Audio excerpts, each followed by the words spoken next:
We start today, Betsy, with some frustrating news for the Guardians.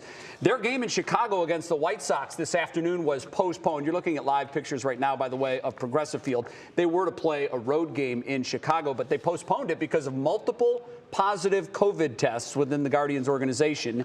That's the reason. And this is the first postponed game due to COVID all season in Major League Baseball. Jimmy's here now with more of the details. Jimmy, this we know that the virus isn't as serious, but it's still serious enough that it can shut things down if it gets bad, and here we are. Absolutely, and the way it shut the Guardians down today is kind of interesting. They were all set to go this afternoon, Game 3, the final game of this 3-game series against the White Sox in Chicago, the first leg of a week-long road trip. And then it was announced that Terry Francona led it off with a positive test, so he was definitely not going to manage the team today, but the game was on at that point in time. He had tested positive. He was feeling no symptoms, and he was feeling okay, but had the positive test. So in his absence, just like last year when he was out for so long, especially after the All-Star break, DeMarlo Hale was going to step in and run the team. In fact, the Guardians had posted their lineup, and they were ready to go with Aaron Civale ready to pitch in the game.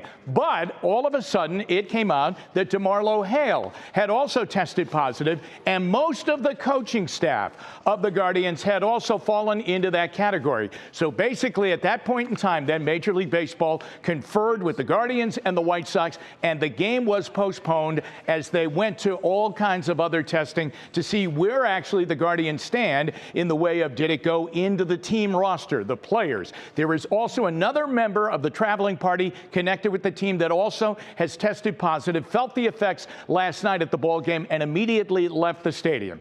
Where are we at this point in time? This is really interesting now. They have a scheduled off day tomorrow, and then they'll play in Minnesota over the weekend at Target Field against the Twins. That series is expected to go. Imagine this.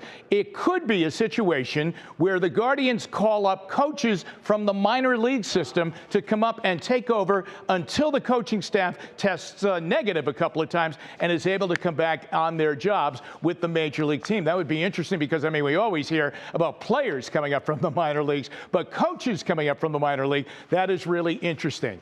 As far as make-up dates, this is not a real problem as it is in other situations because it's a divisional opponent, and the White Sox and Guardians still have a lot of games left, and the Guardians will go back to Chicago again. No make-up date has been given yet, and as far as the Minnesota series over the weekend, at least right now, that is a go. So Terry Francona, DeMarlo Hale, other members of the coaching staff, and a member of the support system with the Guardians as part of their traveling party. That's what we know so far, Jay. We don't know anything about players yet, do we? I mean, we haven't heard anything about them. No. Now, remember, a couple of weeks ago, the Guardians did get hit with a mini outbreak. I think it was 4 players in number. The worst affected was Yu Chang, who has been still trying to get back on his feet and has been rehabbing down in Columbus. But it was people like Owen Miller, Cal Quantrill, and I know Yu Chang was a part of that. But no players have, at least as we know right now, tested positive in this outbreak that has happened in Chicago. All right, great information, Jimmy. I'm sure you're on it, and if we get any new developments, we'll pass them along just as soon as we do. Jimmy, thanks. We'll see you at 6. All right, thanks, Jay.